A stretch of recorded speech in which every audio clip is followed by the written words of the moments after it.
Next question, Laura Jacobs, 87. What made you change your mind about wanting to have kids?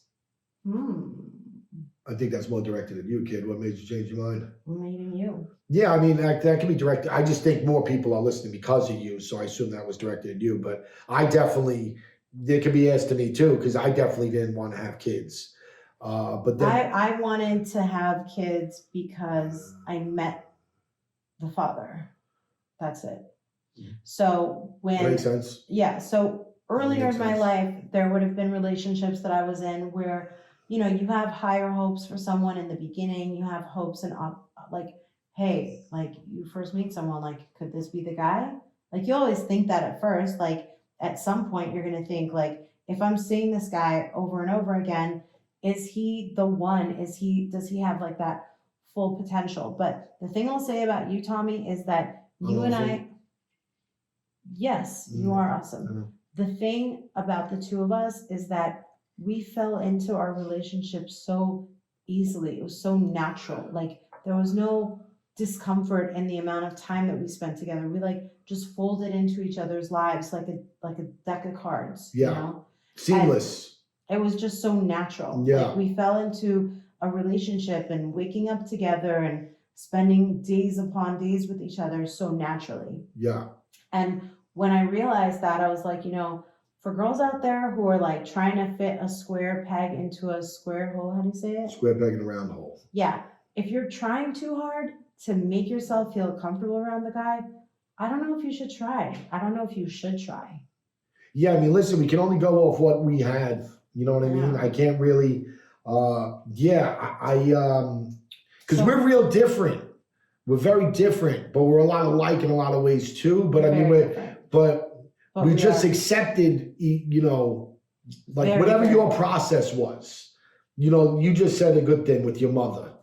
Your mother's trying to change everything, you know what I mean, or correct you on everything that you do. I don't, you know what I mean? And kind of like we have our strong qualities and we have our deficiencies. But from right away, we just accepted whatever those were.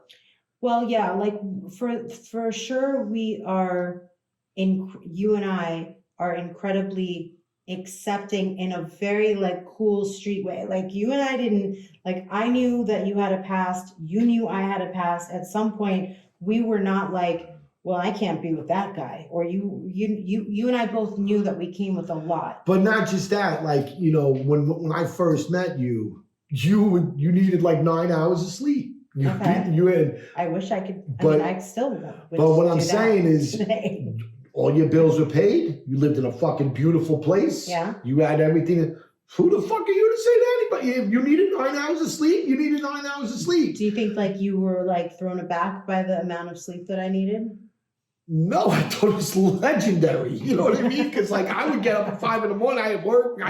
You know, whatever. You were a machine. Yeah, but you know, you needed your beauty sleep. You know what I'm saying? And you partied like a rock star, but you went to work. Yeah. You know, again, I didn't know about no show. This is when you were doing real estate. You know what I mean? Primarily, and like you would go do your showing, go put your fucking signs out or whatever the fuck. Yeah. You know, but you wouldn't schedule anything till like after you had to get your 9 hours. Like, no.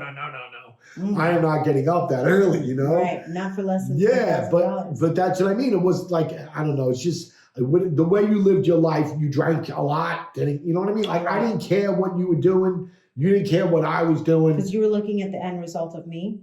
Like she looks like she has her shit together. Yeah, but whatever, man. Like, we were cool, dude. You know what I mean? Like, how am I going to pass judgment on you? We just hung out and we just had a blast. You know what I'm saying? So I wonder if Lauren Jacobs, 87, if you're asking this question because you're wondering if you're going to change your mind about having kids, because that's a much deeper question. Yeah, I mean, I'm assuming like when I listen to somebody, I want to know how it's going to affect me. Like I always love the impact that someone makes on me by hearing their story. So I do believe that you change because you get to a certain point in your life where the things that you want, the things that excite you, the things that interest you change as you evolve and grow. So there was a part of me when I was 20, I thought it would all be wrapped up by 25. Then 25 comes and you realize you haven't even started living life yet, but you still think by 30, things are going to be so different. You're going to be settled down and married. But then by 35, I was like, I would not compromise. I will not settle. I will not settle for the wrong guy. And I started to see around me that there were Mr. Wrongs. And thank God that I didn't, this is what I used to say to myself, thank God I didn't end up in this like relationship that wasn't happy with a man that didn't make sense. And I always had my parents supporting me to stay independent and not settle and not get married to be unhappy. So until I was going to be happy with a father figure for my children, the children didn't make sense. So I was very, very lucky to be logical like that. I was programmed to be logical like that emotionally. For me, when pertaining to you, I feel like you wanted to go through the pregnancy, not the pregnancy stuff, but like being able to have the baby, to have the option. You know what I'm saying? Purely because, shout out to Dr. Gadir, purely out of his pressure. Yeah, and then I felt like you really wanted to have a baby before your father died, so that you could have he could hold your baby. Yeah, it's like I want him to hold my son. Definitely. And or daughter. Or daughter, yes. I want him to hold my kid. Things aren't look like he's going to be around here forever. Even though you would talk all like, yeah, he's fine, whatever. I think in your heart of hearts you knew. Yeah. And but then once he passed, that's when I really knew you were serious about the baby, because I really thought at the very least that was going to take, the baby will take a break. You know what I'm saying? We'll take a break on the baby for a little while. We just got married. You know what I mean? Like, but no. I mean, what Dr. Gadir said, we had to do it right away. But nevertheless, if let's just say, because again, this is from my feelings. It's not what you were about, but it's from my feelings at the time. That's why I was still, like, I wasn't even into having the baby until we had the fucking baby, dude. Like, I was at all the appointments and I did everything and I was supportive, but it still seemed so far-fetched. And I just wasn't ready to be a dad in my mind. My dad sucked. Like, oh shit, what am I going to do? And I felt like you left, like we were in it together, right? But then when your father passed, I thought we were going to go back to like having some fun. And then you did? Yeah. What? A little bit. I'm telling you, like right after. That's crazy. And then he was like, you gotta have the kid now. Yeah. And you were like, all right, we need to have the kid now. So it's like, all right, we'll have the kid now. You know what I mean? Well, to remind you, we were trying to get married. After our engagement, we stayed engaged for a good year, like every engagement we needed him to get situated too. We were waiting for my dad to get well enough so that we could plan a wedding. Yes. So we ended up delaying what would have been our wedding for at least a year. A year. Because I remember in Israel, But he was sick. We wanted him to get better, get situated. Like again, he was going from one doctor. Mike and Shervin and Reza were saying, you need to get married. No, they brought me out there. They're pressuring me to go to Vegas. Like we're gonna, and I was like, no, that's not happening. Get this girl married. You guys have been sitting on your engagement. Yeah. And I was like, you just don't do that. Like not when my dad isn't well. No. But again, like anyway, listen. That was a rabbit hole. That wasn't. Yeah, Lord, that was a rabbit hole. You just kicked us down the rabbit hole, and we don't even know if we answered your question as far as what you were thinking. I did. But we said in the beginning. We just answered some stuff about us. Yes. I think that if anybody there's two takeaways.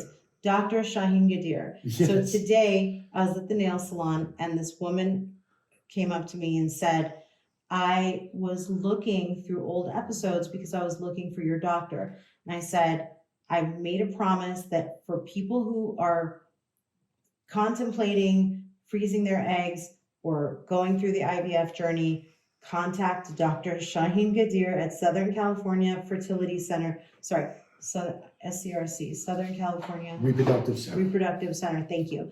He is the man. He is the most invested emotionally, and he also cares about your outcome, and he has great bedside manners, and he is the highest success rate, and he is going to be he's going to help you be more successful than the next IVF doctor. I concur with everything she said, man. He's the best, and I give him all the credit in the world. I wouldn't have my son without him, so I'll always sing his praises whenever I can.